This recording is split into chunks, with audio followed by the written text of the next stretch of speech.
I never thought my life would take such a turn. At 28, I believed I had everything figured out, at least. That's what I told myself when people asked. I had a decent job in marketing at a small firm in Chicago, a group of friends who filled my weekends with laughter, and an apartment that felt like my own personal little corner of the city. Love, however, was another story entirely. My past relationships have been shallow, rushed, or built on nothing more than fleeting attraction. So when I first met Daniel at a friend's art gallery opening, I couldn't have imagined he'd be the one to shake up the narrative I'd written for myself. He wasn't what I pictured when I thought of someone I might fall for. He was older.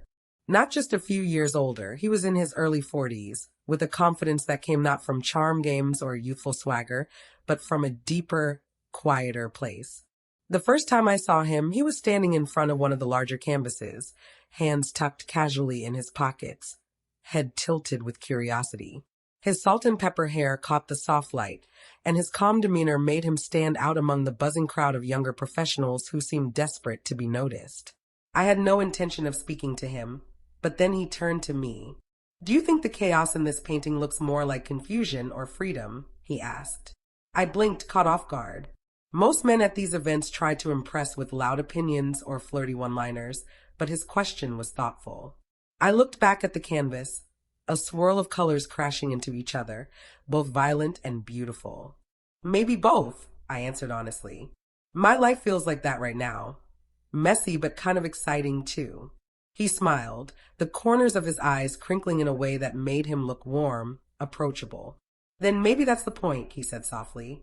That conversation lasted longer than I expected. We spoke about art, about life, about choices we make when we're younger and how they shape the years that follow. He didn't try to dominate the conversation or steer it in his favor. He listened, and that was new to me, so new it was unsettling. When the evening ended, he handed me a small business card. Not a phone number hastily scrawled on paper, but a card. His name, Daniel Reed, architect. "It was nice talking with someone who sees both the mess and the beauty," he said before walking away. For a week, that card sat on my dresser. Every time I passed it, my heart tugged with curiosity, but my brain scolded me. "He's too old for you," I thought. "People will laugh. He's probably not even looking for what you are." My friends would never let me hear the end of it. But on the 7th day, after another failed date with someone my age who spent the evening bragging about his crypto investments, I picked up Daniel's card. My hands trembled slightly as I sent him a message. To my surprise, he replied almost immediately. "Coffee this week?" That's how it started. Our first coffee date was at a quiet cafe near the river.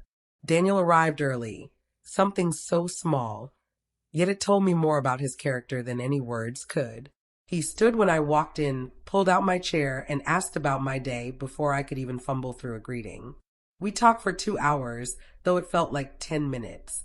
He told me about his work designing sustainable homes, how he loved creating spaces that felt alive.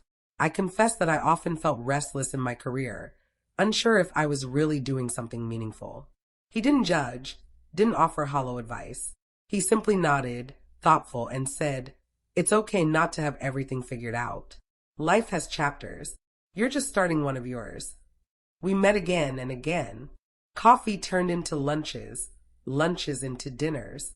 I told myself it was harmless, that I was just enjoying good conversation with someone interesting.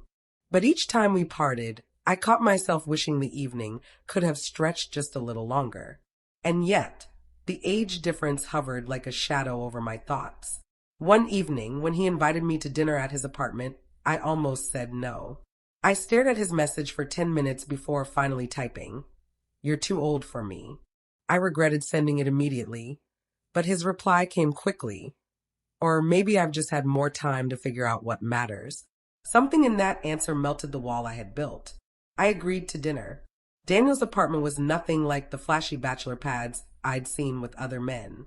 It was warm, inviting, filled with books, plants, and framed sketches of buildings he had designed. The kitchen smelled of garlic and rosemary, and I realized with surprise that he had actually cooked for me. "Most men my age just order takeout," I teased. "That's because most men your age are still figuring out the joy of slowing down," he said, smiling as he set the food on the table. That night was the turning point. We talked for hours, laughter mixing with long silences that didn't feel awkward. I caught myself watching the way he moved, calm, assured, like a man who knew himself. It was magnetic in a way I couldn't explain. Still, my doubts clung to me. At one point, I sighed and said, "People will judge us, you know. They'll think I'm too young or you're too old." Daniel reached across the table, gently took my hand, and said, "They don't get to live our story. We do." It was such a simple truth, but it shattered the last piece of fear holding me back. From then on, everything deepened. Daniel didn't overwhelm me with grand gestures. He proved himself in the little things, texting me good luck before a presentation at work, remembering how I took my coffee, giving me space when I needed it, but always being steady when I faltered. He wasn't trying to impress me. He was simply there. And I realized that was exactly what I had been missing all along. Love, I learned, isn't always loud or dazzling. Sometimes it's quiet, steady, and patient. Daniel taught me that. One evening, months later, as we walked along the river under the city lights, I turned to him and whispered, "I thought you were too old for me." He looked at me with that familiar calm smile and replied, "Or maybe I was just right on time." And he was. Daniel proved me wrong in every way that mattered.